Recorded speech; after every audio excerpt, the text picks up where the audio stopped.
Without objection, the chair is authorized to declare recesses of the committee at any time.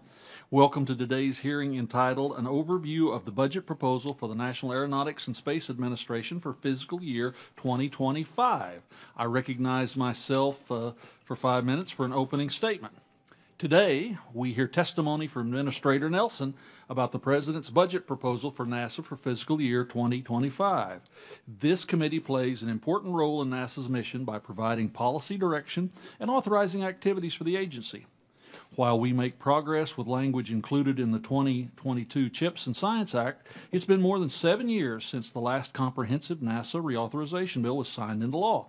I'm certain that everyone in this room, including the administrator, can agree that 7 years is far too long. As many of our experts have highlighted in committee hearings this year, a lot has changed for NASA since 2017. We must approach an authorization bill with these changes in mind and address a few major topics. The first topic is Artemis. I speak for members on both sides of the aisle when I express the strongest support for America's return to the lunar surface. But support also means asking tough questions about the planned architecture and execution of the program.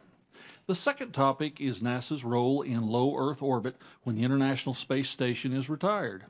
We heard several perspectives on this topic in February, and I look forward to continuing this dialogue as we move forward.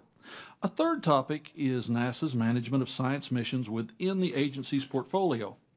We support NASA daring to do big things, particularly in science, but how can Congress ensure these projects, particularly flagship missions, remain on schedule and within budget?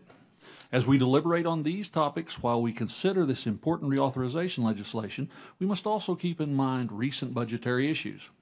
NASA doesn't lack plans for future exploration efforts, whether it's returning astronauts to the moon, exploring our solar system, or developing new aviation technology. However, these ambitions come at a cost. In May of 2023, President Biden signed the Fiscal Responsibility Act, capping federal discretionary spending for FY24 and FY25. One of our challenges will be to draft an authorization bill that complies with that law while providing sufficient support for NASA to execute these awe-inspiring missions. Failing to do so will force NASA to take on more work than they have the funding to accomplish, which will not only set NASA up for failure by asking them to do too much with too little. By providing proper oversight and clear direction and authorizing language, this committee can create the framework for adequate funding for the agency's activities. A common theme among the hearings this committee held this Congress is the importance of ensuring U.S. competitiveness in research and technology development globally, and today is no different. While the U.S. remains the global leader in space exploration, we face increasing challenges internationally. Just last week, China reiterated its commitment to landing 2 astronauts on the lunar surface by 2030. Later this week, China intends to launch a mission that will retrieve samples from the far side of the moon. If they are successful, China will be the first country to do so. We cannot allow China to become the front runner in space exploration. There are too many consequences for our competitiveness, our national security, and our continued ability to explore space.